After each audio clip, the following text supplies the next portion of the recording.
يا ما سويا لما نيا بكجت مرتو نجيني كيني كواكا كورم مالا كوني رابدي سنة ركب ورسني بريف كبلتا ورسني ديه الله كبلتا. السلام الله عليكم ورحمة الله وبركاته. الشام هالكفوني نورو قريبو أنا دفو وركبت شبو ميديا. السلام عليكم ورحمة الله وبركاته. ردي بيداني قا خيسما اللي متقا ماتي شبو ميديا خانتان او أبا سيناتي في برسيسا سينادا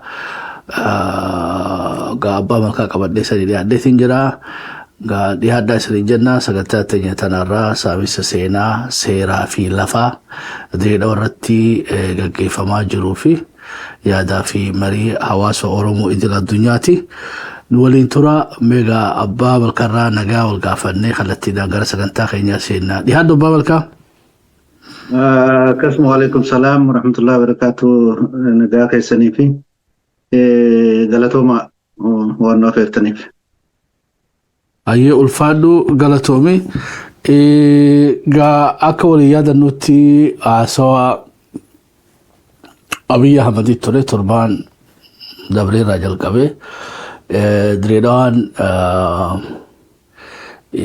سيرانو تو أوروبيا تورتي هاتاتو أمو والدبي أتشرة توري راهي غارة بيتي ولي بوچوتي تركان فتمتي يادا جوغا دي هيسي ياد نسان اللين فالمي جبدو غارة حواس سوالي تنكاسي جرا ورمولين غا فرافاتشيسا جرتي فالمتا جرتي هاتاتو غا غارة بيتي سلانتا خينيا تديبو داف سومالين غا مغاسر راو در دوا يتيني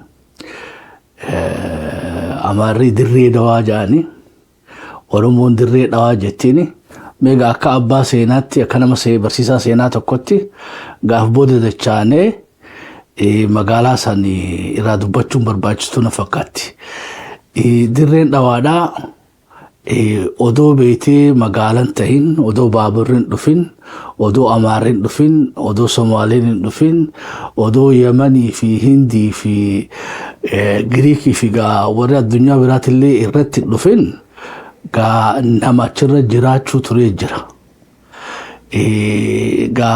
Gaafiin jirtu dhiiroo Oromoos Amaaraas Somaalees يمني في غريكي في هندي بابورا في ديمو مو بابورا دراو أرمونا تشترت ديرو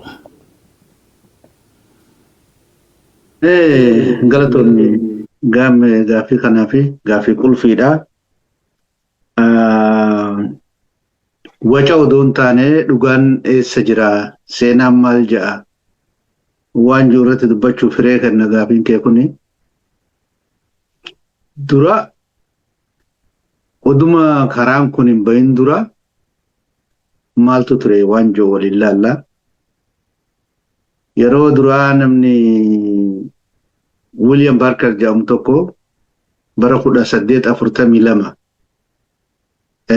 جلديس مقالا دريدو الرافقو جلديسي على جيتشو أمانتنا مقال مدريدو الجرى لفجرتو غرو مقالا رأتشي يتشوغي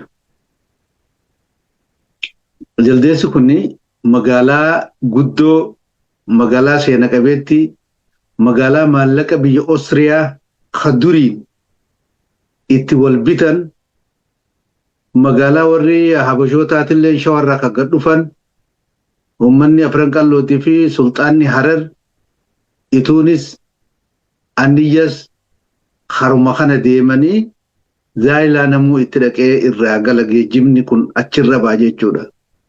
Koridoorii trade koridoorii dha turte magaalaa seena qabeettii dha achitti wal bita namni magaalaa biyya maallaqa biyya Awurooppaatiin wal bituu turte magaalaan tun magaalaa waa takka wanni Somaalee jaan naannoo san hin turre amma naannoo Somaalee keessa jirtu Oromoon achi hin jirtu maal jedhuba namichi amma bara 1842tti barreesse kuni Zenoolee Gaalaalaandi jee katabe jechuudha. afaan isaan afaan badaa dursaniin dachii biyya noolee jee katabe kitaaba san gubbaa jira يوم برخو لسديت أفرتمي لمت إسا بودو غافو داوي تاي خبر ريسي ريفر قدي وان إسا دورا بخطابة مخانا اللي ريفر قدي ريشارد بارتن كتابة إسا The First Footstep in the Horn of Africa or The Exploration of Harar كتابة جو خيزت بيانولي تولى فقايتره فالمان انجرو ساني أس ورى سوماليا كنا سندبر دير ورى جام كن ورى مخرا نورزن سوماليا جيبوتي دبلتي غرا كابا ورى سومالو نجران كن جلدي ساون جران وان ساني أسي دي سي أنتونيو تشيشي برا خدا سديت جاتمي سديت كتابة سينا مقالا هراري في أورومو إتو جورتي برا خدا سديت جاتمي سديت الرحنق سديت تمي لمت كتابة بريس خيست بيي جلديس بيي نوليتا وختب نما ميكا مقا خاسي أما بريستوت برو لفجر خنمني دبسو دندوران ناسو واجرا كان قفا متي يو كان تاتري جرقون كمتي رفن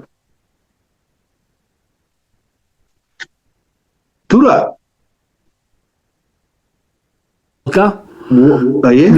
dhiifa wajjin beeytee mee uummanummaa keenya kunoo akka beeytee qaamaa qalbiidhaanuu wanni nuti amma haasawaa jiru tuni waan ragatti hundoofte beeytee akka fudhatan yoo sibira jiraatte kitaaba sadillee oduu na agarsiiftee niin fadha yoo sibira jiraachuu baatan ammoo yoo rabbiin fadhe peejii isaatiif maqaa kitaaba nu ergeetii deebinee Shaboo miidiyaa irratti maxxansina maaliif akka Oromoon qoma dhiibbattee mataa ol qabattee afaan guutuudhaan beeytee biyyasii dachiin tun dachii Oromoodhaati tanooleeti jaan akka afaan guuttatanii dubbachuu danda'an ragaa beeytee ambiti katabte ragaa beeytee nu ifi katabanne mitan beeytee isaan diduu hin dandeenye arkaayivii addunyaa keessa jiru yoo qabaattee naaftu ixayoon qabaannes yoo rabbi jee akkuma interviyuu kana fixannetti barruu sourcii kana refer godhu nu ergite Shaboo miidiyaa fi peejii keetirratti illee oduu nu maxxansite Oromoon hundinuu haadha ixee laattu tanumatti daachuu barbaadeeti dhiifamatti fufi. Galatoomna karaa instituutiona barnootaatiin hin gaafadhe arkaayivii irraa soft copy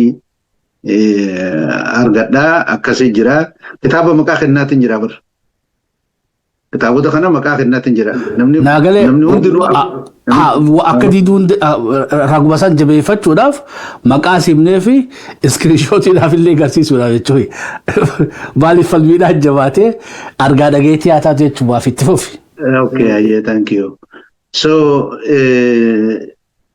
eega hagana jennee biyyi tun diree dhawaan fuulli garas gara uummata dir warra jaaniin kanatti Northern Somalia irraa uummata dhufu kana gamasu biyyi jirtu biyya noolee ta'u nama sadiyoo xiqqaate 1842 irraa hanga 1882 barreeffamoota bayan warri qaamaan kun primary source dha kan inni dubbataa jiru kun warra qaamaan lafa san dhaqee waan achitti arge kata birraa soo jirra primary source dha kan si kannaa jiru kun akkamitti jarri kun yoo kana taatere akkamitti jarri kun diree dhawaa dhufuu danda'e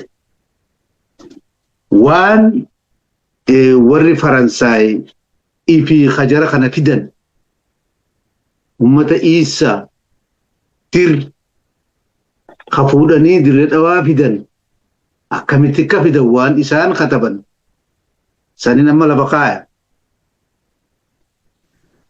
French report on the construction of Djibouti Addis Ababa Railway National Overseas Archive French Colonial Ministry isani khesa National Archive maka nama dokhana National Overseas Archive apaan Faransai apaan gar English ti debisetani isan akasitti archive isani san kesa seenaa jiru seenaan kun namni warri akademii naannawa kanatti hojjetan akkatti fudhatan ni beekan hoggaan maqaa anaasaa kana dhagayan akkatti dokumentii kana access godhan ni beekan Makuma kana dhoyitaaf malee namni waa beeku bakka itti jirutti hime ba dokumentiin achirraa access godhuu danda'a. Waan jarri kun jedhe maali? Dokumentiin kun include Somali labor recruitment. Hojjettoota akkamitti akka warra afaan isaanii dubbatanii jarri kuni isaaniif mijaawaadha. Kolonii isaanii jala jiranii ajaja itti qabanii afaan illee walii galanii hojjettoota kana achirraa fuudhanii gaafa karaa tolchan. Dirree dhawaa qafaami beekan haruma dheeraa tolchan kana irrattu warri Faransaay waan beekumsa hoggaa hojjetan hojii biraata labor involve gootu warra isaa kana qabanii as fidanii jechuudha. Haruma dheeraa hojjetamaa dhufe kanarraa Malja include Somali labor recruitment and the settlement patterns in and around the city of Dirree Dhawaa.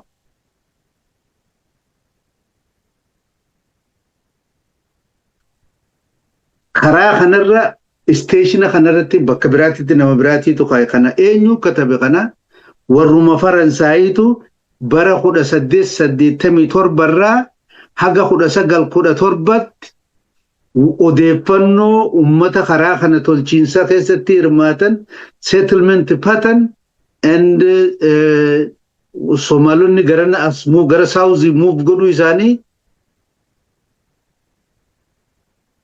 sochii bara 1897 irraa haga 1917 maalin jee 1897 irraa hanga 1917 jirtu dokumenti godhanii archive kana isaanii gubbaa jiraa jechuudha.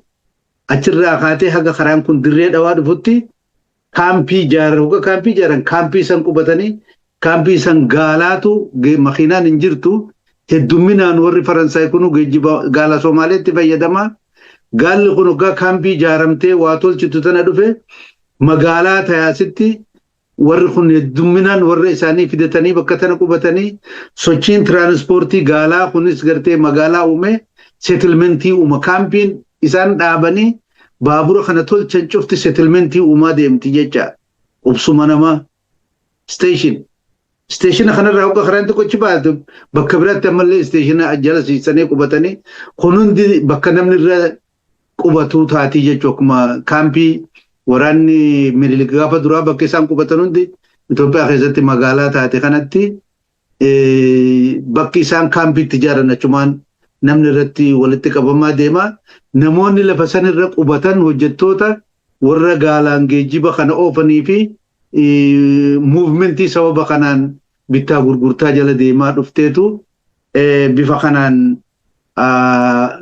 Dirree Dhawaa qofaa miti magaalota biraata karaa kana hanga Jabuutitti jirtu. Karaa Dikhiliin baasee akkanatti as deemtu kana settlementiin kun hundinuu gaafa san ta'e jechaadha. Akka riippoortiin warra mootummaa Faransaay kun himutti. Eegasii ammoo warri British Foreign Office gabaasa godhe qaba. Akka gabaasaa British Foreign Office from 1890 to 1910 from British Council based in Harar gabaasaa godhamee jira jechuudha.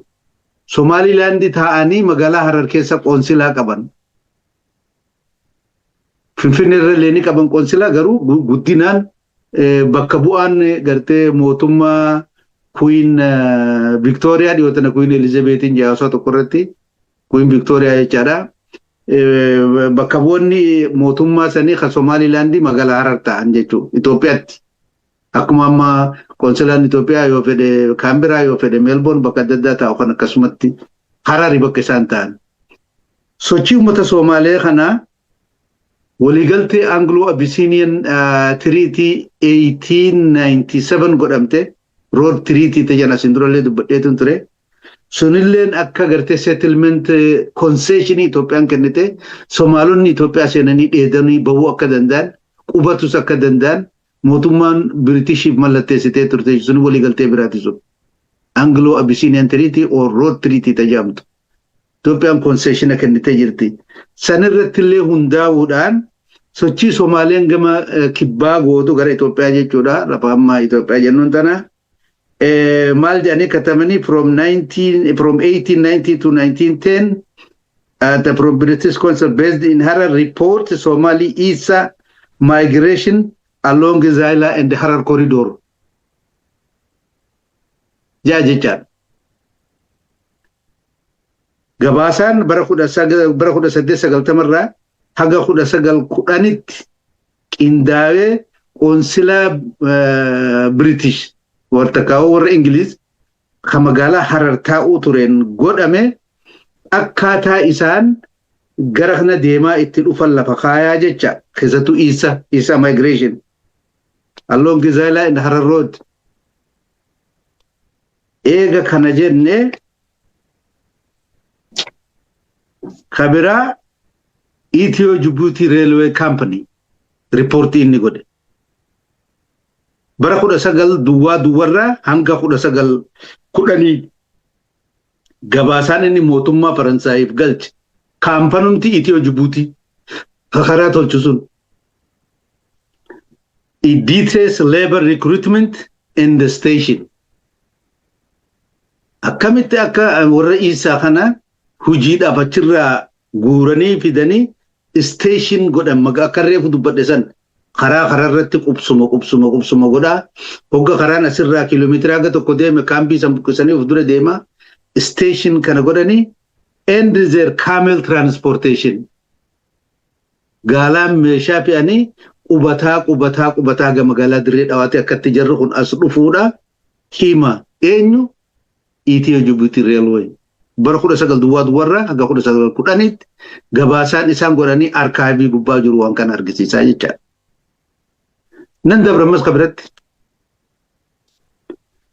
Andre Duberry namni jaamu bara 1923 wrote colonial ethnographic notes on the role of Somali Isa in the construction of railway and the settlement in the city of Dirree Dhawa. Duba haala kanaan ummanni kun gara kana as dhufe akka reefu ati kaafte akkaataa Bengaalotaa fi Faransaayota warra biraa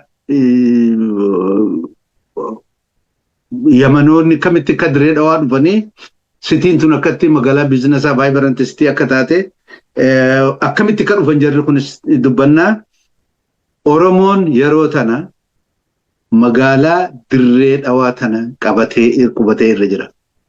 Akkanan dhiyoo tana dhaga'utti aanan faa gurguruu fi gattee ganama dhufte galgala galti Oromoon ijaan. Magaaluma tana maa yoo laalle laga Odaa, laga Harree, ganda Qoree, qabri ijoollee warri Dirree Dhawaa tunarra lakkaa'uu beeka. Kana hunda warruma aanan gurguree galuutu baasee maqaa kana. Hedduunuma ajaa'iba dhugaa rabbii dubbachuudhaaf. Kanaaf Dirreen Dhawaadhaa akka itti dhufan warri isaan fide. Warri isaan kunoo akkanatti finnee bakka tana jara kana magaalaa Dirree Dhawaatiif bakkoota biraa hanga daangaa Jibuutitti lafa gamas jirtu tana ummata jiru kana akkanatti finnee bakka tana qubsiifnee jedhanii kaayan. Namni mormuu dokumentii tana ka warra barreesse kana maqaa himeetiin jira nama barreesse himeetiin jira gaafa barreeffamte himeetiin jira arkaayivii isin irraa argamtu himeetiin jira sani wajjin mormuu danda'a abbootiin isaan fidde kunoo bara kanaa keessa dalagaa akkanaatiif finnee as qubsiifnee jedhanii jiran waggaa kana dhagaan dhugaa tana fudhachuun dirqama. Manni Oromoo kan mirga fi falmatu kunis dhugaa tana qabatee akka deemuun gaafadha. Arraba odoo hin taane gosaan wal arrabsuu fi waan adda addaa odoo hin taane evidensiidha kun. Kanaaf akkasitti yoo deemame gaarii natti fakkaata. Akkaataa warroonni biraa Dirree Dhawarraa falmii hin qabne kaamoo qubsumaa fi daldala lafa sanii keessatti qooda qabaachaa turan warri reefu maqaa lakkaa'e sun sanunda akkataatti dhufa warra sanillee haasa'uu dandeenya. Kanuma wanni qubsuma jaraa dura turee fi akkaataan isaan itti dhufan kan ammas walitti haasa'u kan. Ani amma nan gabaabse malee kudha shan dhiyeessuun danda'a ragaa barreeffamaa kana malee. Barbaachifnaan hedduun gatarreessuu danda'a. Waan hin qabu keessaa garuu haguma ni gaa kunu gayaa oli jeetiin kan asitti himaa jira malee ragaa hedduun qabasan jechuu barbaadeeti. Galatoomii asumaanuu waamichi nu goonu xiqqishoo nuti simmaa beektee humna namaa gaan qabnuuf malee arkaaviilee adda addaa keessa seenee waan ilaalee harka keessa wanni garii inni waatu katabbii qofaa miti viidiyoodhaan jirti. Viidiyoo jira akka beektee fiilima gaafa viidiyoo gaafa sammaramee jira. Hoggaa gaalli fe'ee meeshaa fiduu hoggaa jarri beektee mudhii ol qullaadhaa marxoo marxifatanii akkatti beektee hadiida kan afaa turan warri qumxaa uffate warri Faransaay kofiyaa beektee uffatanii akkatti daleessisaa turan kiliilii waan beektee ilmaatu seenaan nu qabnurra. Yoon dogoru beektee abbaan malkaan waa sirreessu seenaa Oromoorraa seenaan dokumentii taate takka diree dhaabatu hin jirtu. Viidiyoodhaan jirti, barruudhaan jirti.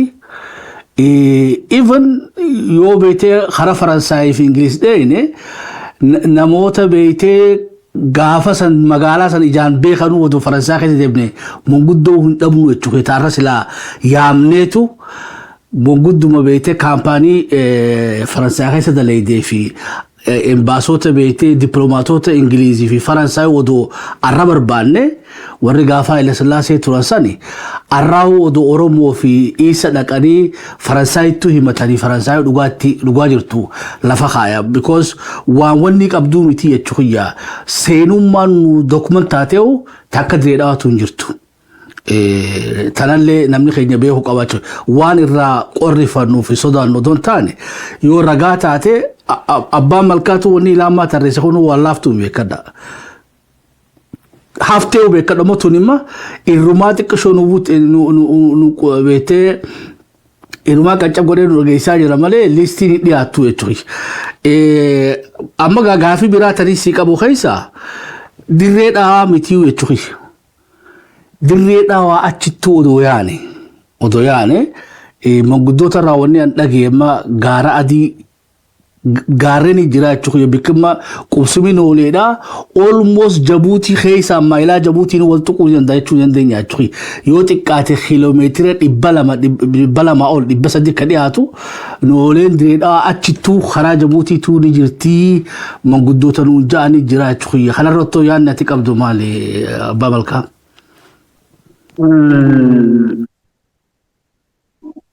Akan ani dokumenti tokko filamu amma kitaabonni nama mana kana keessaa qabu ni jiran ka Arnold Marcus barreesse. Tadriidhaan olaaftan jirtu kun abbaan seenaadha abbaan malkaa kitaaba nu garsiisaa jira. Kitaabni isa kamaali tadeero? Kitaabni kun Arnold Marcus barreesse the time and the life and time of Menelik. Ethiopia 1844 to 1913 ja'a. The history of Ethiopia keessatti illee kanas nama tokko barreesse ni jira. Professor Baharu Zawde kitaaba barreesse history of Ethiopia ja'a. Taayituluma kana fakkaatuun barreesse nama adda addaatu barreesse malee. Professor Baharu Zawde illee tuqee jira. Settlement pattern isaanii kana itti kaa'anii jiran. Lenjolata kitaba the Horn of Africa, the Common Homeland. Ja Murati, Kitamsu Yorodera and the Bisaman Kabu. Directly the Makanale address Guru Batu. Akata Itisan Laga Abai. Gafa 1941 Alian in Jipatet al English Gafa Ufte. Gakaraba Bura Hanaka Ethiopian Faransa will Kunam Negoduda. So malota settlementi sani kabira akka Faransa Ethiopia wajji wal qunnamte laga Abbaay irratti dhiibbaan goone isaan hoggasa Masri keessa Jibrii oomishan guddaa faabrikaan isaanii ka biyya Ingiliz ni cufama yoo Faransa Ethiopia gargaartee ol baanii laga sayyoo hidhan yaayama Masri nuti gootu tana gaafa san jalqabamte. So hayyama Ingilizii malee Itoophiyaa fi Faransaay lafaan karaa baaburaa kana wal qunnamuu kan dandeenye godhuudhaaf Somaalota asirraa kaasanii duraan Affaarii fi Oromootu wal daangessa malee Somaaleen lafatan hin daangessitu. Affaar hin daangessitu. Fuudhanii hanga Awaashitti gartee ol baasanii lafatana sababa Itoophiyaa fi Faransaay akka karaa baaburaa kana waliin qunnamne yoo Ingilizirra territorii Ingilizirra dabran malee akkasiisan amma hawdi maappi jedhanii British Military Administration maappi jedhanii ammallee hawdi yoo jedhan maappiin sun ni baya qarqara kana asiin hanga ituu ga'utti ol wanni isanii godhan. Mallas Zeenaawi baawizawee gaafa aangoo qabatu maappii sanitti fayyadameeti Somaalee kililii godhe. Sunundi noolee irra miidhaa guddaa fide noolee miti warra alaa warra oborraa ituu haga agas goote affekti godhe nooleen ammoo ka irra miidhame wanni saniin. Kabraatiin siimammas bara 1875 gaafa warri Turkoo Egyptian dhufan noolee wallolan akka malee dura. Odoonuma Raabaadorii Afran Qallootii fi uummata ituutiin walitti hin bu'in dura nooleen nama 120 hiriirse lola tokko irratti warra Turkoo Egyptiyaa kanaan. Miidhaa guddaa dhaqqabe. Kanaaf hostile community jaldeessa jiru kana koridoorii zaayilaa deemu kanarra kaa'uu waan hin barbaanneef Ogaasa Rooblee Faarah jedhamu fidanii magaalaa jaldeessaa tana qubsiisan. Yoom 1875 yeroo duraatiif jaldeessumaa qafidan isaan achi. So noolee wajjin gaa wallolli sadarkaa hamma ga'e nama 120 hiriirsu jechuun population gaafa sanii hiriirsu jechuun laafaa miti. So systematically karaa trade corridor sanirraa jara dhiibuun injifatanii dabranii Harar hoggaa to'atan ammoo moor noolee karaa biizinasa karaa zaayilaa deemu kanarraa kaasuun clear gochuun isaaniif barbaachisaa ture. Haala sanii magaalaa ijaarsaa mana ijaaranii uffatatti uwwisanii footoon isaa ka'ee ammallee jira namicha san fuudhanii magaalaa jaldeessaa fidanii waan taaja matatti kaa'anii warri Turkii fi Egyptian humni sun fidanii jaldeessa qubsiisan 1875tti. Seenaa gubbaa jira kun. Akka kanaan dhiibame Oromoon. So akka reefu si himetti ijaarsi lafaa achirraa dhufu sun bakki amma gartee hogga diree dhawaa deemte isteeshinni bakka baaburritti dhaabbatu kun hundi warra karaa gaafa baabura ijaaran san kaampii isteeshina namni itti qubataa ture dachiin tun akkasi qubataa dhufan. Akkan siimu kanatti kunoo akkanatti dalagaadhaaf fuunee jara kanachi geessine jedhanii warri isaan fidee dubbataa jiraami. Lafti bal'oon Oromoo keessattuu uummata noolee akkasaniin dhiibbaa namaan ta'e qarxafaa gammoojjii kana keessa oluu dhiiban Somaalee karaarraa kaasanii. So kun dhugaadha siin jechuu barbaadeeti. Dubbii dhugaatti. Hawaasni tokko addunyaa tanarratti uumama fudhanne guddinni biyya takka hawaasa qofa miti biyya takkaatu trade routiidha. Namni tokko haraan daldalli irra bobbahu irraa kaanaan beekadhu hiyyummaa abadiitti seena jechuudha. Daldalli tokko ammaas gowwummaa irraa wanni itti boodatti hafe jechuudha. So tokko daldala beetee hara lama karra qabna na fakkaata akkuma harargeettuu even bareentumaa'uu idaatee ilaa amma Arsii fi ilaa amma Baaleetti yoo fudhanne warri beetee karaan tokko karaa beetee amma jaarsoon jirtu Gursumiin Diida Waaleen بيتي إلى أتشيلس إلى تبها خران كاريس خراب بيتي مدري دواتين لقمت إداتين بيتي أماس أتشيلس خراب ديما سوغا حواس جارسوناتي في حواس نوليدا calculationi dalagame hawasni kuni ila ratu diba mujirachu endenya ga achirra bawuntun amas ga achirra khawuntunisi hawasni kuni ga hawasa daldalatu chube kadaga khalesa way fude zayla geisa zayla rawi galfata adunya jahariro qaba khunga qaroma fita ga hadini dufe Somali jabane fi Oromo jam se chuni nandenya English Somaliland dufe obete Oromo jam se jarso jam se knowledge jam se ala fi amalga harari fi fufseda matai si kabdi chukhi khaisahu dirre dawa dabun magala adre dabun jijjiga dabun khara bete wacalet nubasu fi khara bete dire mali jabuti nubasu khasela nubasu khun dabun akamale mida fi de tulende jamal fogane dire da baburu chitun hagam takabete khufisi so wali galati hala arabete hargen kaysa jurtuf magala sadentun dabun gara dinageti fi hawasumma dati fi gara qaromanu heddude fodanu hambiste irmatu logic birati yo khalal tade nurra aha khayo khaynyatu irra warra magala turechu endenya aha ho khaynyatu irra bete daldala be khaychun beina malif khanamni khaynya be kadu arra gara saylati midrida du fetu wa guratun wa bete tunu fi warra tijabate chui magala adre du fu jijji khaysa ya ajira so dalota arrajul khadarra dalota abu sadi fi abu afur durati odo bete faransai ingilizin dufin hawasa santu irra bete adunya jukunnamti qaba irra qaroma qaba irra wa gurgurata irra qabenya qabachu endenya heddu male abulazariya amma nakuma magala dire dawati tawtin dubbi gababse male haso mawai dire dawa haso inu kana fi akatawtin gababse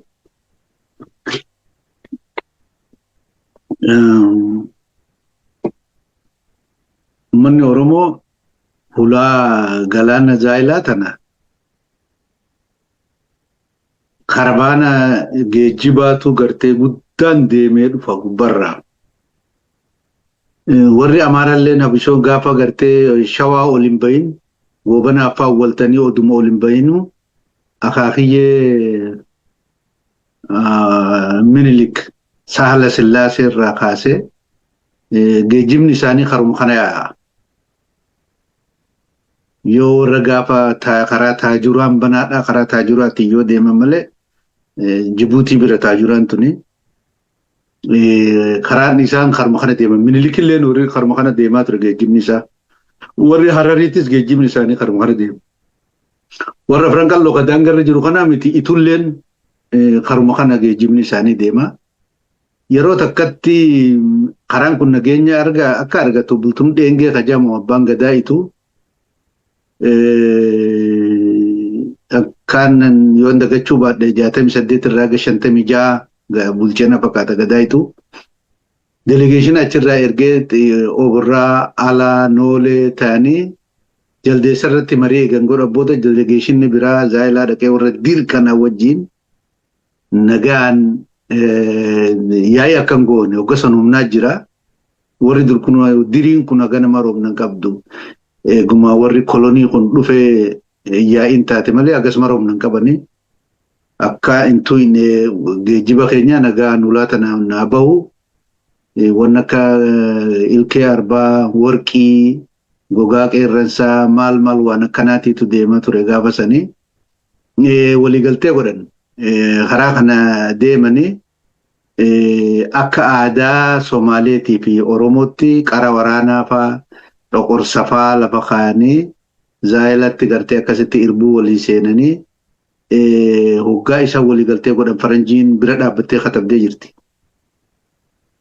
so hangam takka namni warra daangaarra jiru kana dhiisi ituunu oburraanu warri alaaqunu gubbaata naqanii dhaqanii waa'ee dantaa itti dippiloomaasii dantaa isaanii irratti waliin mari'atanii geejjibni isaanii kan tuqamne waliigalteen godhamaa ture. Okay, isinilleen geejjiba nuti keenya karaa kana warqii asirraa gadhuutu tana gaanutis ni bitanna irra guddaa jaldeessa isaan kan dhufanii bitatanii isaanis amaana argatanii jaldeessa dhufanii waa bitatanii deebi'uu akka danda'an fa'a waliigaltee akkasii godhachuu turan duratti. So diinagdeen horii guddaa karaa kana namni itti fayyadamu Oromoodha. Qabeenya achi deemu bunas namni qabu Oromoo. Tamboo qorrondee tanas inni bitamti zamana san biyya alatti ishilleen waan ala deemu keessaa tokko turte. Haala kanaan Oromoon bahar geessee baharirraa waan bahariin dhufu fudhata ture. Bizinesni karaa kanaa tireed koridooriin kun hedduu oowwaadha. Oromoon bakka jabaa ture dhugaa dubbachuudhaaf.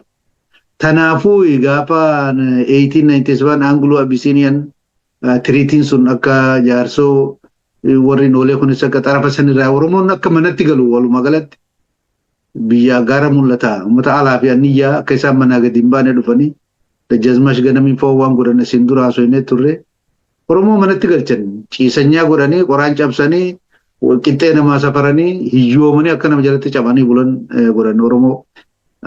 Hireen isaanii hireen Oromoodhaa Itoophiyaa keessatti badaa ture. Durillee warri gamaa gamana yaa kun Oromoo lafa bal'aa tana irratti jiraachuudhaa fi Oromoo gadi qabu qaba ture.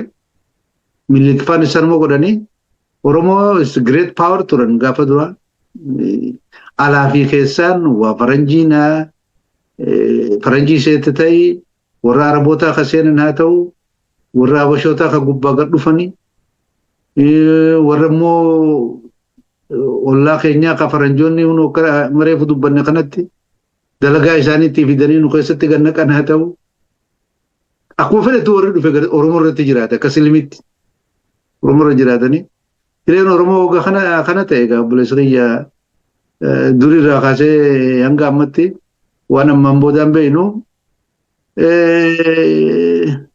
amma durillee siin jeetin ture seenaa kanaaf duba deebitee beekuu dhabuu waggoota akka wayyaa mataa si nyaachuurraa akkuma nama kaanii atillee nusirraa ustee yoo deemtee nagaa namaa kenninaa dhiiroo jechaa natti dhagata dubatti deebitee kana hunda waggaa qorattee argite yoo namni hedduun si wajji arguu dadhabe fa'aa gartee miidhaa sammuu guddaa namatti ta'a. Karaan dheeraan irraas dhufne nama gammachiisu obboleessa kiyya haqalleen qabu. Ammoo diree dhawaa takkitti qofarraa haasa'utti hin jiru har'aa dubbii diree dhawaatu ka'eefi malee dhugaan Oromoo baroota dheeraadhaa fi bakka dhabdee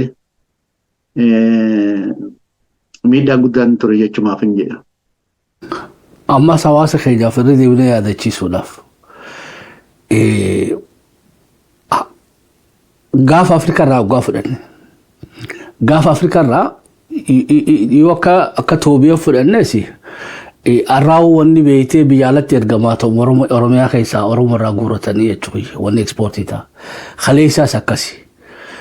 Sogaa akkuma ajaa'ibatti karoorfatanii akaahoo keenya ekspoortii godhuu ture bunaas tamboos maal jettanii halluu qeerransaatiis waan addunyaan gaafa san itti haajamtu hundaa'u beeytee alatti ergatee uffataa fi meeshaa adda addaa ta'ammayyaa tabara san turtellee galfachuu ture.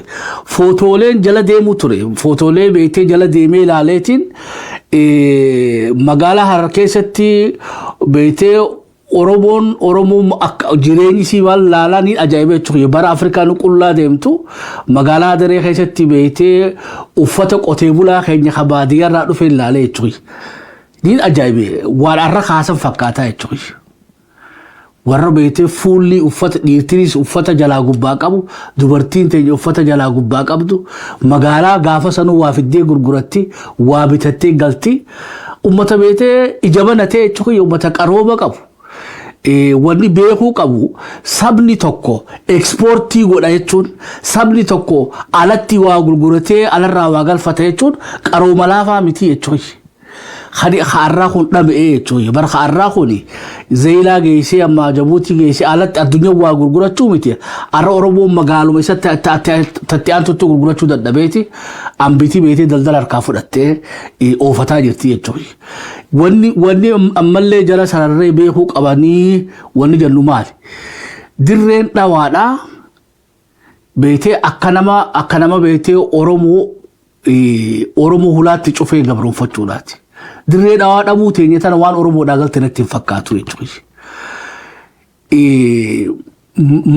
magaalaan sani jireenya meel gaama fakkiidhaaf Bangaaliin maaliif hindii dhiiftee dhufti direedha odoo hindii keessa qabe odoo beektee nu bira qabeenyi jiraachuu baate maaliif arabni biyya isaa dhiisee nu direedha keessa taa'u ture Giriikiin Awurooppaa irraa dhufteeti kan irra namni Awurooppaa yaa'u jechuudha Awurooppaa irraa dhufanii direedha keessa Yahudaa ture naan jaa waan biraa dhiise uummata Israa'el illee dhufee namnummaan beektee magaalaa Hararii fi magaalaa Direedhaa keessatti Awurooppaa irraa Eeshiyaa irraa hatta warra Iiraanii faan dhagee qabeetee dhufanii qubatanii daldala isaanii gaggeeffatan. Wanni gaa odoo nu jirruuti beekadhu. Daldala keenya san nuti irraa nu hidhanii daldala san ammoo eenyuuf banan? Yamaniidhaaf, Giriikiidhaaf, Baangaaliidhaaf.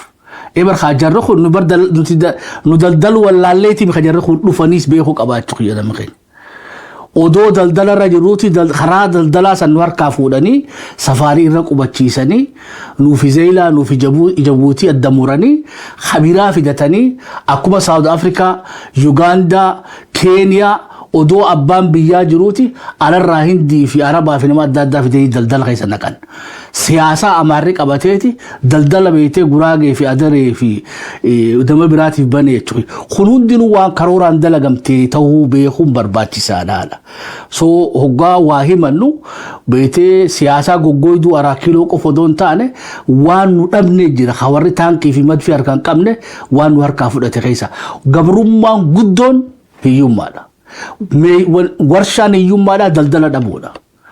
Odoo qabeenya qabnuti. Odoo beetee biyya hawaasa hiyyeessa waan gurguratu hin qabne. Odoo taane beekadhu uumaa teenyaa jennaa beekadhu. Isaan warra waan bitatu hin qabne. Warra waan gurguratu hin qabnetu warra qabeenya keenyaan bitee gurguree addunyaa hojii daldalaa jira. Tanallee sirriitti beekuu barbaachisaa. Kabiraa kanis gaafadhu keessa abbaa malkaadhaa. Faransaay uummata kana fidee qubachiise.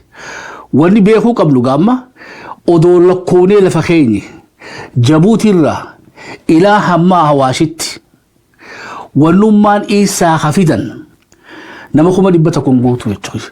Arraaw guutuu isaanii Rabbi haa beeku. Lafa guddoo amma harkaa qaban tana keessa odoo population isaanii lakkooftanii ajaa'ibdanii jechuudha. Harargeen arra jirtu tuni odoo beetee daangaa keenya haganamaa san fagoo miti beekadhu milikiin dura wanni nu qabnu odoo fudhanne Harargee walakkaa ol dhabdee lafa isii jechuu dandeenya deero. Lafti arra nu harkatti taafte ammaa dhabu jirra. Lafti beetee eega Faransaayii fi Ingilizii fi Amaarri dhufe laftummaan Harargeedhaatu lafa daldalaa qofaa miti taqonnaatii fi tajiituu lafa qabdu ilaa hamma wayyaanetti Harargee yoo xiqqaate harka sadirraa harka lama dhabnee jechuu dandeenya.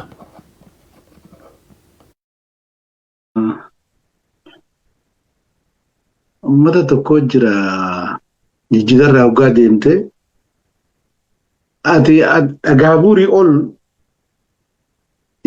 akka biyyaatti jiraachuu Somaaleen haa jiraattu malee akka biyyaatti Ogaadeen jechuun waanuma sanii gadiiti malee waan sanii oliiti miti.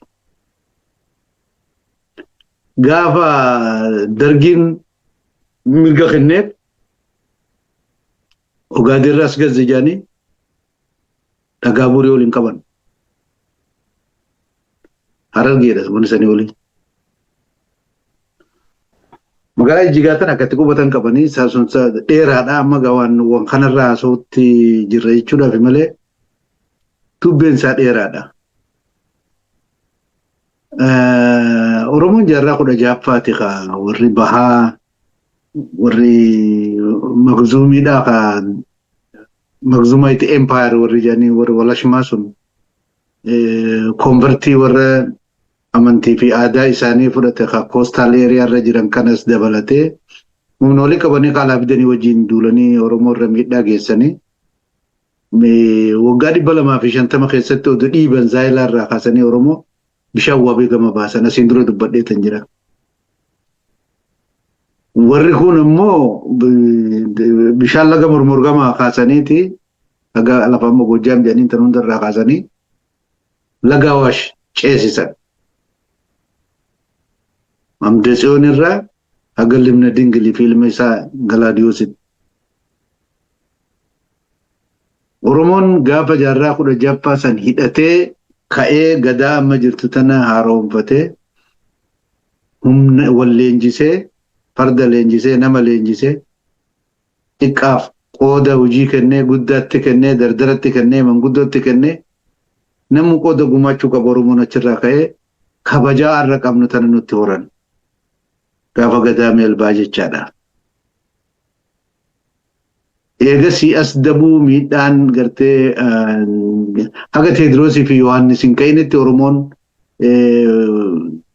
bakka gaarii ture.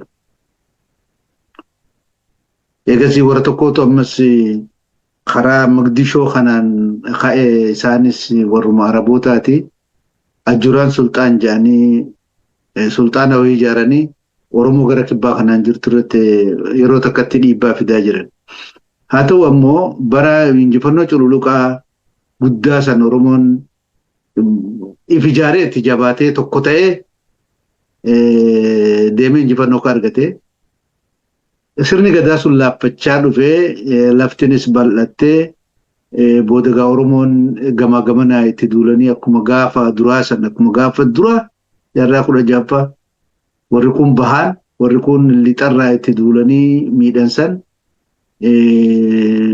milkaanii bara Tedroosii fi Yohannis keessa kaabarraa seenanii Oromoo miidhaa fiduu eegalanii warri giddugalaa miskiinni shawaa taa'u kunillee yeroo argatee ol ka'ee wanni nurra geessu nurra geenye territorial lafa hedduu dhabnee sanii yoo of duuba lakkoofne dhaloota ammaa kana maraachuun barbaadu of duuba yoo deemne seenaa waan guddaa nutti hima tanumarratu Lani acha nu ceesisa jennaan aboo dura kaasaa nu ceeyee jennamichi. Mee tamaar kaa qabnu tanarraa waa bullu yaa buleesanii. Tanumarraa waa bullu. Yoo of duuba deemne seenaan nu fageessa achi yoo dhayne namallee waliin taanu. Tarra jiru tanattu jiraachuu dadhabne jechuu kiyya bal. waliigalle ammoo beekadhu nama keenyaan agarsiisuu barbaadeeti. Tan biraa poolisii Haile Sillaaseedhaatii fi dargiidhaatu ajaa'ibaati jechuudha. Eega Faransaay Jabuutii bilisoomsee keessaa deeme booda fi sanduraas warra qubachiisanii karaa Oromoo kanatti as dhiyaatu kana sukkaraa fi nyaata hunda geessanii fi jechuudha. Haile Sillaaseen jara kana gabbaruu ture. Lafti beekan dubara amma Oromiyaan baanantuni hadiida gattaate bara amma guutumattu even Awaash illee dabalatee jechuudha. Hadiida irraa fagaachaatu deemaa jirra. Gaafa wayyaanatis toomaati jettee san qubsuma beeytee kolonii lafa kaa'ee sanuma raggaasisanii kannanii fi jechuudha. San qofaa miti wanni biraa ta'a ajaa'ibaatu isaan kana sukkara geessanii fi nyaata geessanii fi namnummaan isaan hidhuun jiru gibira kafalan beete dhiibbaan Oromoo irra kaa'amte takkallee isaan irratti hin kaa'amne gaafa gabbaarii sanii Somaaliin beete Amaaraa gabbartee hin jirtu kanaas beekuu qabanidha. Gabrummaanuu Oromiyaa irra dhaabbatti malee daangaa Oromiyaa ceetee uummata Somaaleedhaa Amaarriin gabrooffanne kanallee beekuu qaban. Tanaas Oromoo beektee hawaasni keenya beekuu qaba. Namni qotee facaasee haamee tumee beektee isaanii galchuu ture nuti. Kadeemaa fi dhadhaa isaanii geessuu ture nuti. Somaaleen takkaatu beektee haasa tokko aadan elmitee Amaaraaf hin geessine. Amaarrillee beektee naafidaa hin jenneen. So gabrummaan Itoophiyaadhaatu beektee Oromoo hammatti malee Somaaleen hamman Somaaleef Isan hamman ilmaatu gabbaruu turan jechuu dandeenya jechuudha. Special rightiitu gaafuma Haile Sillaasee illee isaanii kannamee gaafa dargii illee isaanii kannamee mirga addaa gaafa wayyaaneetu daranuu arraas sanumaatu jira jechuudha. Hariiroon hawaasni kun safaarin tuni mootummoota dabree hojii qabanoota akkami. Maaliif sukkarriinii fi gargaarsi addaa isaanii kan namuun barbaachise akkamitti itti fayyadamanoo jara kana. Yaa gaamme bar dubbii direedha warra haasofna jenneetuma qaaxaa iskooppii wanta kaa dhiphiftee wanta karratti xiyyeeffata jechuuf malee yoo bal'ifne karaa hedduu amna dheeraa deemuu dandeenya. Bar waliigalteen Angiloo Abisiiniyaa sayyoo laalte. Itoophiyaan concession Somaaleen akka daangaa dabartee biyya Itoophiyaa tana keessa bakka feete kadheeddu akka jiraattu. San qofaa miti yoo waa balleessanillee mana murtiitii fi poolisii Itoophiyaatiin akkan qabamne kan hidhamne. Waanuma tokkollee heerri Itoophiyaa isaanirra kan oolle. Concessiona kana kennanii bara. Na bira baatee nagadattee natti na keessa dabartee waa bitattee bahar kanarraa waa argatuudhaaf concessiona kana naa kenni jedhaniiti akkas godhanii bara.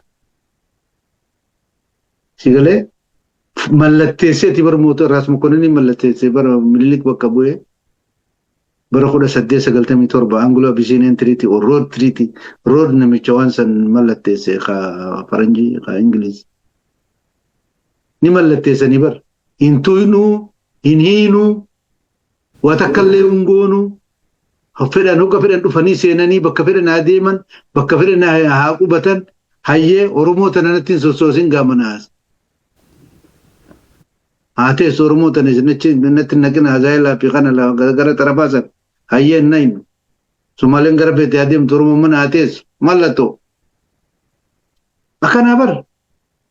Soga waliigalteensa kabar ammaa hundi gamnee jechuun yabar ammaa yoo fudhanne ammumaa dhiisi gaafa wayyaaneetii miti. Amma fakkiidhaaf gaafa wayyaaneedhaa beetee Oromoo fi Somaaleen waliin buute yoo Somaaleen irra jabaatte namni isaanii dubbatu hin jiru. Ni saaman ni ajjeesan waan fadhan godhan. Lafaas taqabatan qabateetuma dasaa habbaa afurii fi shan irra jaaree alaabaa fannifata. Baraarra kun bordojjeetu beetee alaabaa jira jechuudha. Namni alaabaa isaanii irraa tuqu hin jiru. Tokko kana gaafa immoo dhaabbatu gaafa Oromoon ammoo gaafa Oromoon ifirraa hin facciseettee irra jabaatte makalaakayaan seeneetti irraa qaba. Hin tuqinaan san bira ammaa deemu jirtiidha. Asaa deemnu. Tawayyaani hayyee wayyaaniidha akkas godha jennu. Baraarraa gaafa abiyyiidhaatis maal garaagarummaan jira jechuudha. Irraa boodaa ta'ammaa haasawne nasihaa ziyaabbari nama yuunifoormii mootummaa qabuutu beetee piikaappii shaniin dhufee qe'ee isii keessatti isii ajjeesee bariidhaan jiru ammallee. Hin tuqinaan san duuba arra bara beetee abiyyuu Somaaleen waan feete godhuu dandeessi hin tuqinaan deemuu jira jechuu dandeenya. Dhugaara kun justice waa murtii haqaatti as nu deebisaa. Kuni bakka nasiyaa taatu intala Somaalee takkallee ta'uu ni dandeessi. Nama biraa ka Oromoo fi Somaaleellee ta'in Amaaras ta'uu danda'a, Tigree ta'uu danda'a, Walaayitaa ta'uu danda'a, Sidaama ta'uu danda'a, abboon fedheewu dhiinni namaa biyya takka keessatti heeraan ala kan naqamee lakki mutasanii wallollaa jennaan sun akkasumatti namni beekamu maallaqa hagana fudhadhaafaa jedhanii manatti namatti erguun hedduu qaaniidha kun. Kuni nama biyya san diree dhawaa bulchina warra jiru, Itoophiyaa bulchina warra jiru, waa Oromiyaa bulchina nama jiruufis, Somaaleedhaan bulcha nama jiruufis, akka amantii Muslimaa nama himatus, amantii Kiristaanaa nama himatu birattis dubartii takka intala garaa qabdu ajjeesanii dhiiga isii dhiiga saree godhuun biyyuma feetee Itoophiyaa biyyuma feetee jettu kun nama tokko ta'uudha nasiyaan jechuun ni mala namni. Hireen nama hundaa nasiyaa irratti ilaalamuu qaba. Rakkoon nasiyaa sun rakkoo tiyyallee teetillee ta'u uummata kan hundaati. Oromoollee miti. Nama biyya Itoophiyaa san keessa jiraatu ilmi namaa nama ta'eetu akka biratti dhiigi nama abbaan barbaade rasaasaan dha'ee lafatti dabruu keessattuu dubartii deessuu ilmoo garaa qabdu. Kun waan nama ajaa'ibu kunee I don't know, nama ifin jechuun biyyam bulcha poolisiin annan jira jechuun bulchiinsi warri Dirree Dhawaatii fi Oromiyaa bulchan, Itoophiyaa bulchan haqaatu jira biyya tana seeraa jira jechuun olaantummaa seeraa kabachiifnaan akkasuma jedhanii gogga. Kun nama qaanessa. Inni Abbabakaa. nam fita seefin fita. Okay.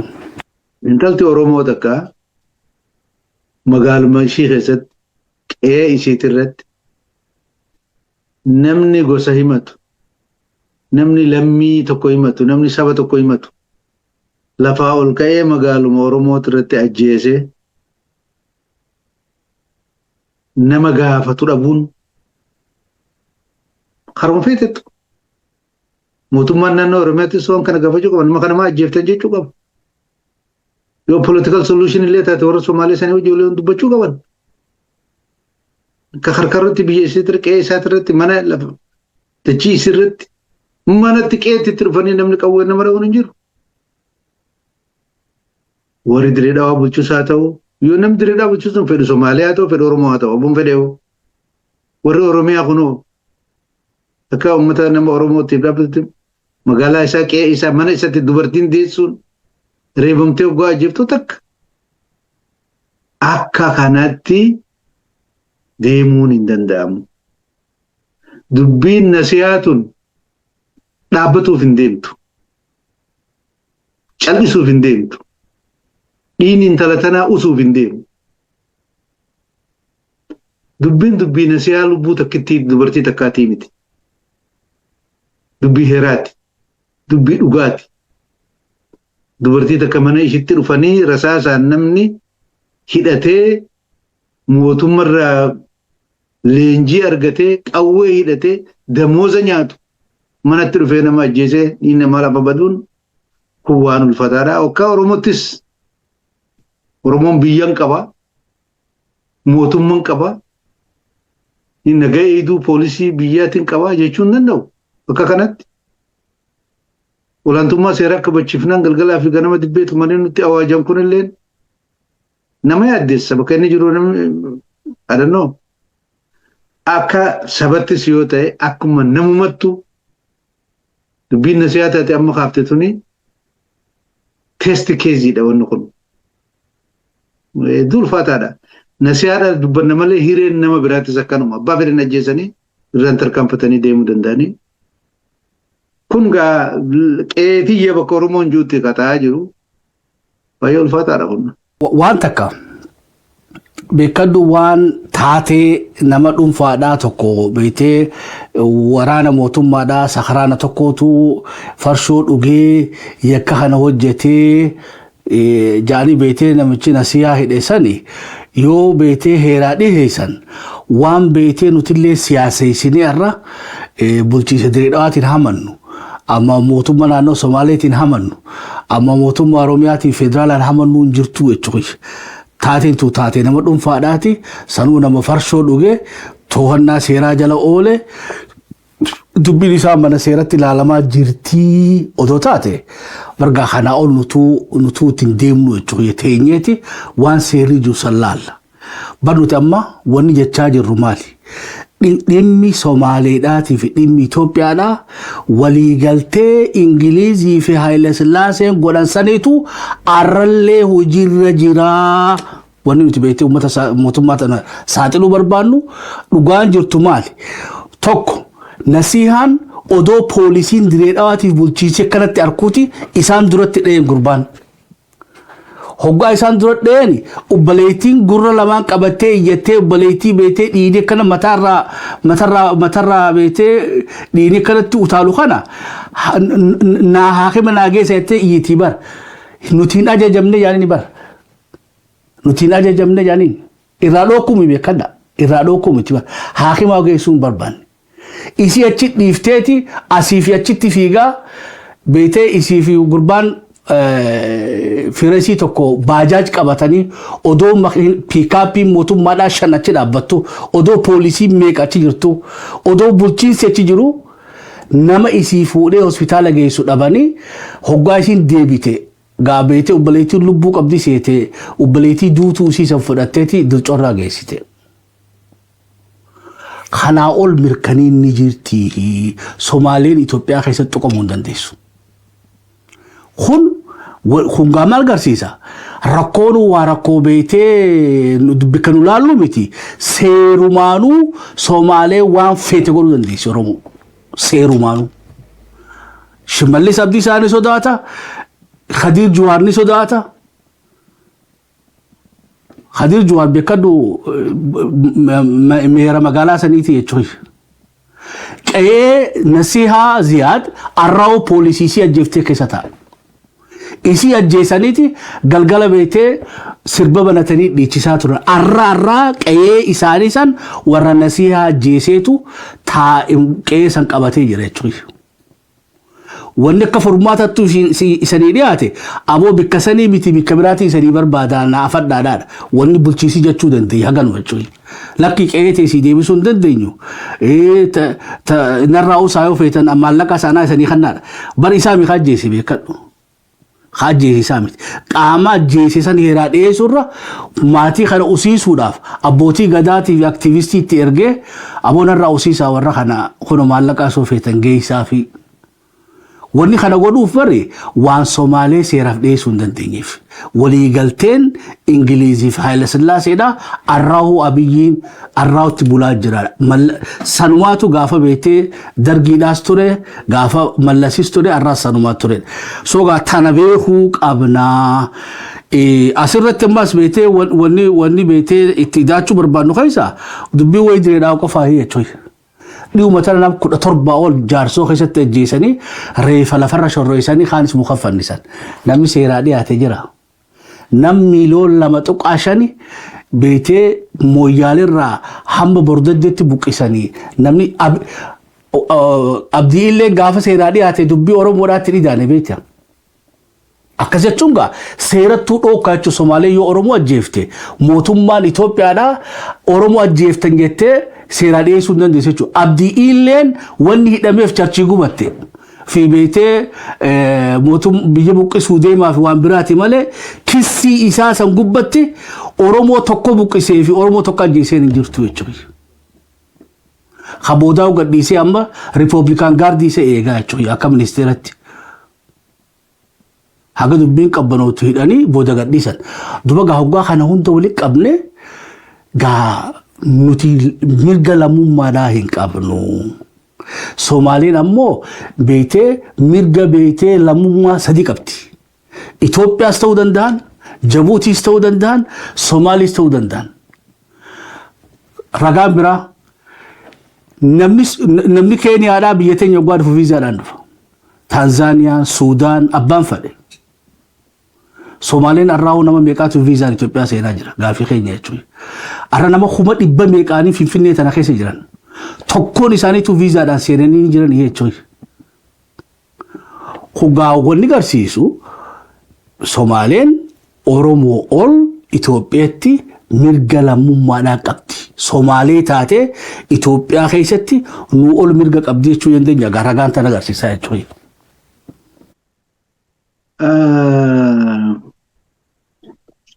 Akkas jechuun na dhibaa garuu rakkoo siyaasaatu jira. Mootummaan Itoophiyaa kun dubbii heeraatii miti amma.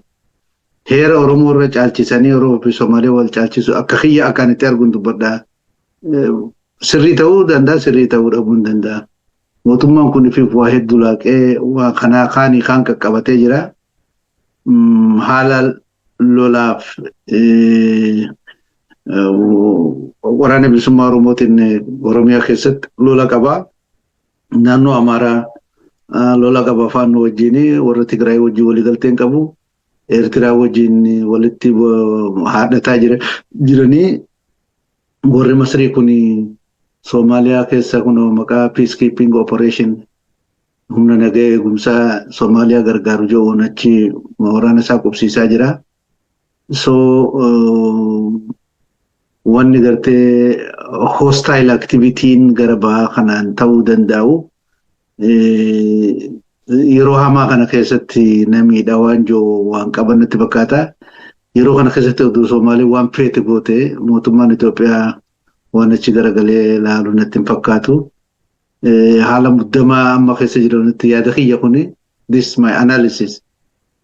Politika kana adeero gaafin kiyya laal gaafin kiyya bara amma faannoo fi wobooni amma bar faannoon amata lama dura amata dura hin turre woboonis beekan ammuma amatanii irraa dubbachuu jiru maali abdii ileen sigalee amat torba dura amata sagal dura yakka Oromoo irratti hojjete saniif himanni maqaa nama Oromoodhaa tokko buqqiftee fi nama Oromoo tokko ajjeeftee hin jirtu siin jeebar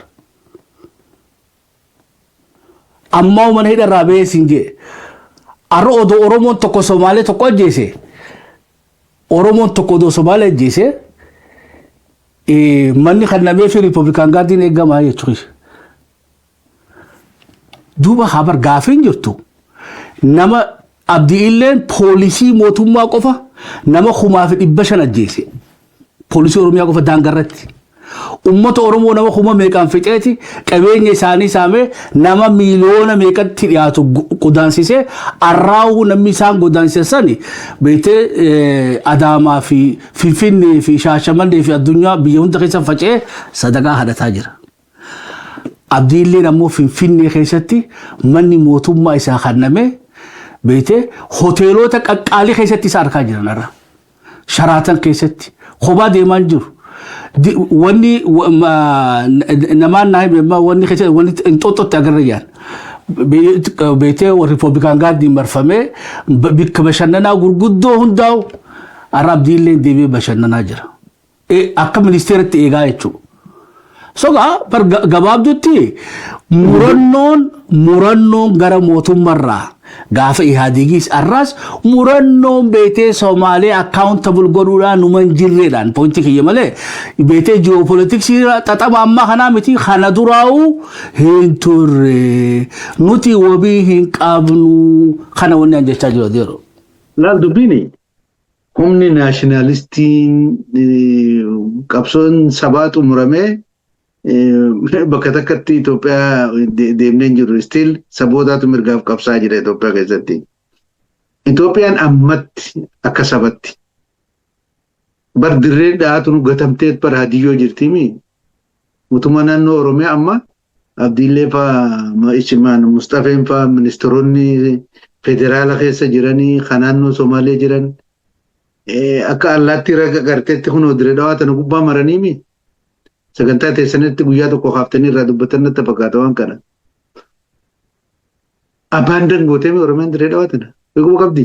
Batakkallee cinaaksan maaltu koo qaba naannoon Oromiyaa. Achumatti akka fedhan godhaan oolanii. Uummata walloo kana zalaalam cafamaa ooluu koottaa jedhanii duuba deebisaniimi. Itti hidhanillee kan manni dammaqama kun namarraa hidhatu jee ka hidhachiise. Asaaminoodha. Kaydha jamar walloo katitti marsanii baana tana tiiduu didaniimi yoos dhukkubbiin sabaa jiraatte akka sabatti humni laalaa sabarratti ijaarame miidhaa sabarratti ijaarame bilisummaa sabarratti ijaarame kaani dhukkubbiin ganda tokkoo dhukkubbiin bakka takkaa yoo achi dhalatu hubateellee isa laalessitu hawaasa dirree dhawaa kana akkatti namatti taphatu caffee uummanni Oromiyaa kun taa'ee laalu akkatti sila. Nama yaaddessuu qaba. Magaalaa dirree dhawaa tana dhaqanii akka gaariitti ilaalanii tarkaanfii isaan fudhatan kunni taa kun hin ta'u waan isaan jedhanii agarrean.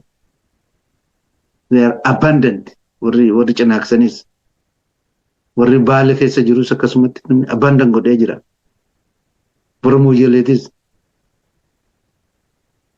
Kanaafi bara amma member of parliament tokko hoggaa filattu kasii dubbatu jira mee mootummaatti dhiisi.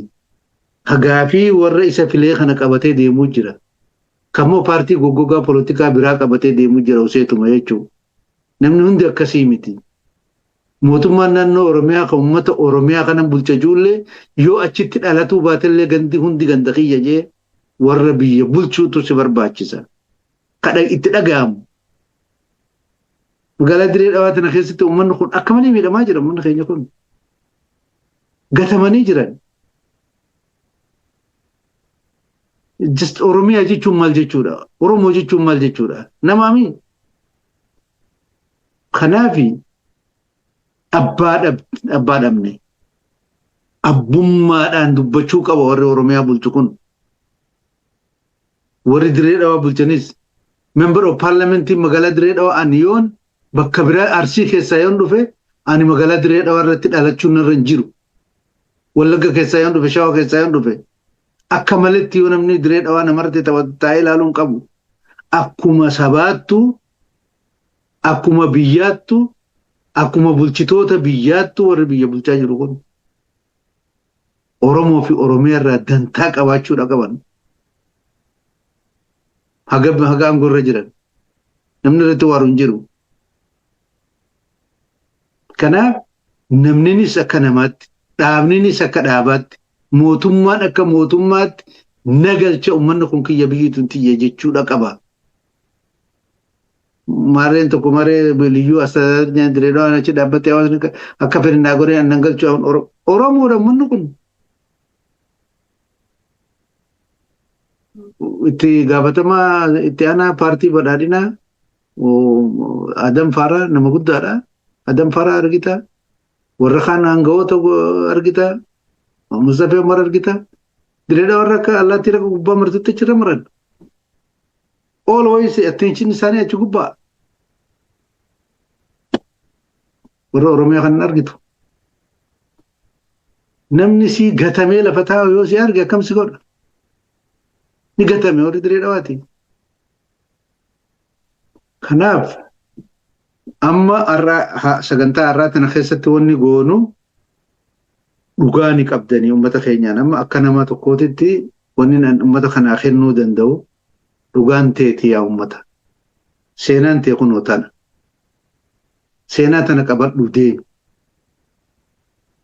Qabsaa'ii mirga keetiif. Gaafadhu dhugaa ta'e. Ragaan kee kunoo kana jechuudha. Dhaloota biyya keessa jiru amma jiru kana hidhachiisu dhugaa haqa seenaa ragaa kunoo kana qabadhu deemi dhugaa ta'e gaafadhu jechuun wanni itti jiru amma. Taan gaa namni dirra beeytaa wanni ijaa miti gadaa qaba namni. Sanuma goona amma gaa nuti I think waan irraa dubbanne kanarraa namni keenya keessattuu dhaloonni kun waa hedduu baratan jeetii yaada. Ijoolleen yuunivarsiitii faa keessa jiranii sadarkaa barnoota achirraa ba'anii hojii adda addaarra jiran riisarchii irratti warri bobba'an waan kana hordofanii akka wal himan akka wal dammeessan akka baratan dhugaa isaanii qabatanii akka deeman ni gargaara jeetii yaada gaa kanuma goona nuti. Faadhu beetee dhugaa isaallee harkaa dhumte ammoo xumura kanaan akka naa gootuun barbaada. Kaayyoo sagantaa irraa beetee ragaadhaan haa injifannuudha. Seenaa qabna mataa ol qabannee qoma dhiibbannee afaan guuttannee abbaa biyyummaa keenya agarsiifachuu qabnaadha. Arraba alattu ragaan keenyaa isaan ni arrabsaadha. Ragaan keenyaa isaan ni saaxilaadha. Odoo nuti hamtuun dubbanne ragaan keenyaa hijibduu isaan hin jaa odoo nuti hijiboo hin jenne. So waaga beetee abbaan malkaa nu dalagee faa galatoomu namoonni birallee akkanumatti ragaa waliin qabadhaa. Beetee zamanni zabar teknooloojiidhaati. Google yoo seentan AI dhaan barbaaduu dandeessanii arkaavii biyya Faransaa biyya Ingiliis kitaaban hedduu jira. Kana hundaa'uu kaan viidiyoodhaan kaan suuraadhaan kaan kitaabaan gabbaaftanii seenaan Oromoo irraa seenaan akka Dirree Dhawaattu dokumantaate hin jirtu tuntana. Abiyyi Ahmad biitii tunteessanii jee jira. Seeraanis seenaadhaanis akkatti nu harkaa fudhamtellee dubbatee jira. Wani naan galle ammoo hoggaanni akkana jiru. Shimallis Abdiisaadhaa ammoo waan biraatu taabiyyiin jiru hunda jalaa dubbataa beekadhu. Akka maal jaaniin gadalmaamitutti waan inni darbatu hundaa'u jalaa dubbataa jechuudha. Hoggaanni waan faannoo dubbate ganama muummichi keenya akka jeetti faannoon baandaan hoggaanni waan shanirraa dubbate akka muummichi keenya jeetti shaneen fardamaarree jinni kana hundaa'u kootni godhaa jechuudha. Ammoo waan takkitti nuu taate taabiyyiin dubbate arra Shimallis Abdiisaa jalaa fuudhee dubbachuu dhabuun isaa even beetee warri kaabinee fi kaadiree fi miseensonni caffeedhaatis waan abiyyiin diree irra jeesan isaan gabbaanii mirkaneessuu dadhabuun isaanii itti dhamanne moo abiyyiidha shakkaniin naan galle jechuudha.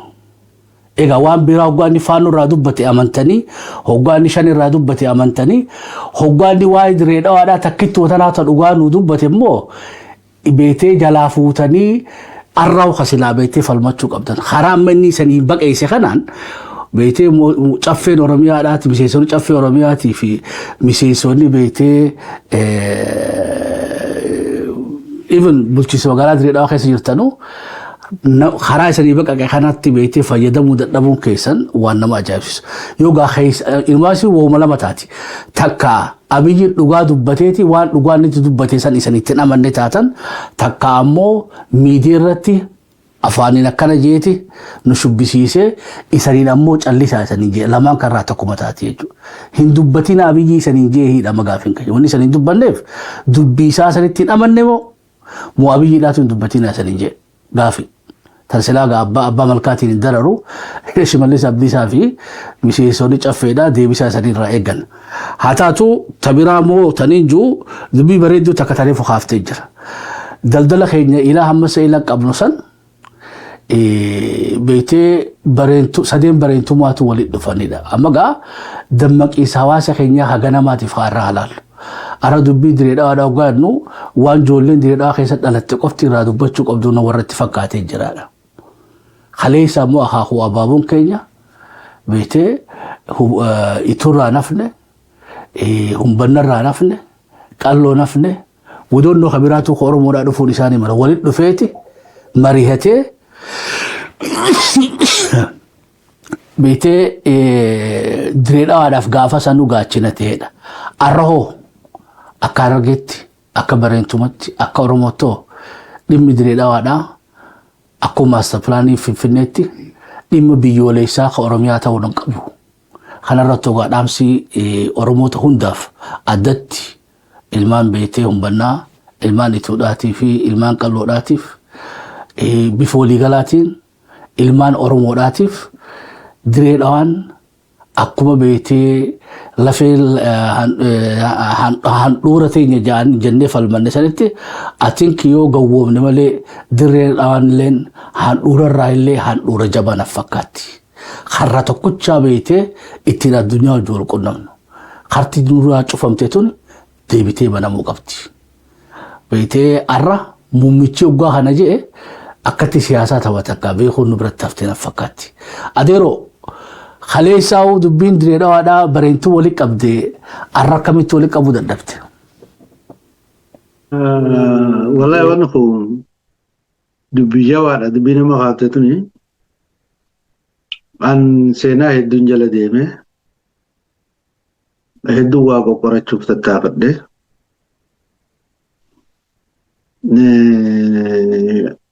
Arraan tan amma guyyaa biraa dubbachuu ni dandeenya waa hundaa so'uudhaaf yeroon qabu. Hagam takka akka tokkummaan uummata keenyaa kun sibiila irra jabaa ture. Laaluun barbaachisaadha.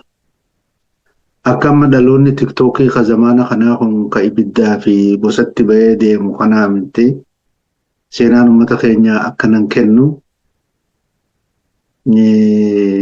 seenaa gugurdaadhatu jira. Tokkummaa sibiila irra jabaa qabaachaa ture.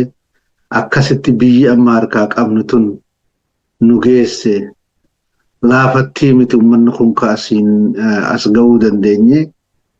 Qe'ee ammarra bobbaanee gallu kana karratti namni keenya ol horee biyya teenya jennuun tun laafumatti akkanumatti hin dhufne uummanni kun wareegama guddaa kafalaniiti.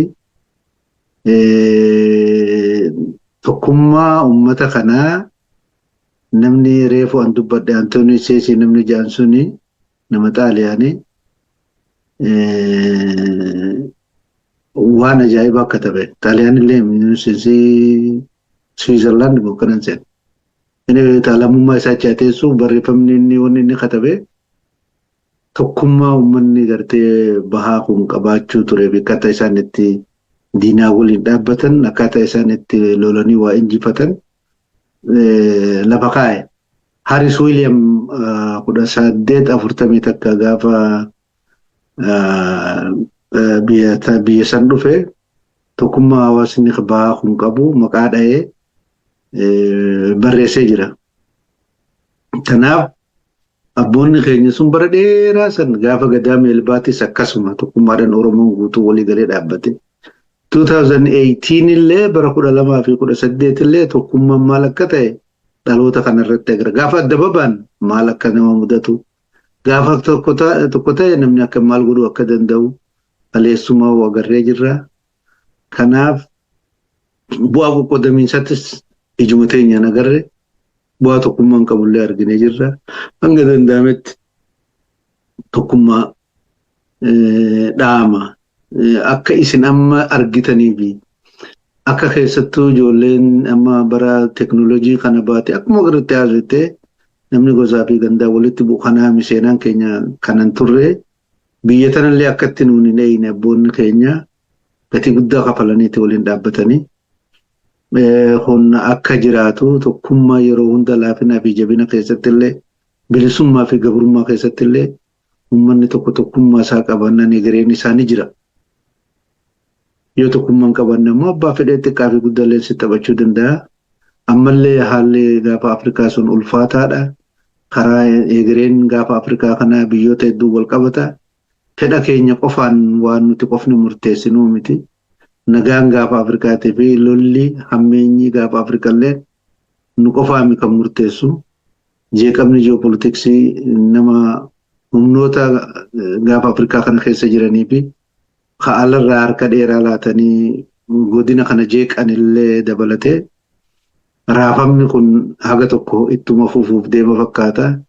Haala kana keessatti qoqqoodamiinsaa fi baanii wal arrabsuu fi ganda walitti naquudhanii Oromoon ce'uu hin danda'u. Wancofa liqimsuu barbaachisa, obsuu barbaachisa, wal dhaggeeffachuu barbaachisa. Nagaa buusuudhaa fi obbolummaa kaleessa miidhamtee tolchanii jabeeffatanii deemna. Kanan dhaama. Laafaa miti. Odoo akka tasbiitti wal jala yaanee tokko taanee ni ulfaata. Akkana qoqqoodamnee dhiisaadha waan jiru barbaada. Dhumarratti waan nan dhaamu beekumsaan gartee akkana jedhe wajaadiluun billatii ahsan jedhee gatarbiin gartee waan jabaa tokko qabadhuuti saniin namatti dubbadhu. Dhugarra jiraachuu kee waan si gargaaru tokko qabadhu. Nabi Muhammadiinu alayhi salaatu wassalaam rabbii akkas jedhee waan maaquula tokko waan nama amansiisu tokko qabadhuuti hikmaadhaan bilhikmati wal mau'izati alhasanaa namatti dubbadhu.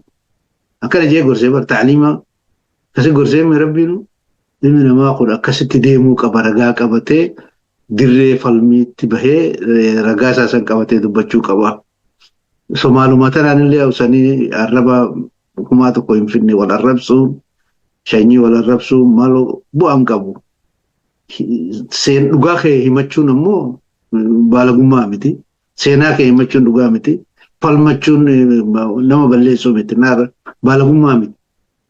Kanaafuu hojiin keessan beekumsa irratti kan hundaa'e haa ta'u, ragaa irratti kan hundaa'e haa ta'u, haala saniin rabbiillee nu gargaara qarratti waan jiru dhaabuu barbaada. Kanuma. Aduu galatoobii gabaabdutti dhaamsi abbaa malkaadhaa ragaan beeytee qabnuu isaan ni arrabsaa isaan arrabsuudhaaf hin rakkatiin haadhaadha. Waggaa isaan cubbuu beeytee waan hin jirre beeytee haason ragaan already lafa jiru isaaniif deebisaa gaa kanna naamusa ammasa qabnee qabsoota keenyatti hafuufannuudha. Gaajara kutaa lammaffaadhaa waa diree dhawaadhaa gaa asumarratti xumurannaa kutaa biraatiin wal agarraa ati abbaa malkaatii walitti deebiin keenya hin oolu. Namoonni biraatis warri yaada kannachuu feetan 6-4-2-2 6-4-8 bilbiluudhaan qaamaan dhufuudhaan waan jenne beeytee nu gabbisuu dandeessanii nu irra dabaluu dandeessanii gaasaanis hedduu biraa deemtee jirte abbaa malkaatiin nu ulfachaa jennaani gaanuu isanillee nu hordofuu keessan ulfaadhaa galatooma abbaa malkaa galatoome. Galatooma thank you. Haga ilmaan ayyaa sagantaa teenya taarraa asumarratti xumurannaa haga qophii tana fakkaatu walii dachaadotti nagaa waa keessa nu tura thank you.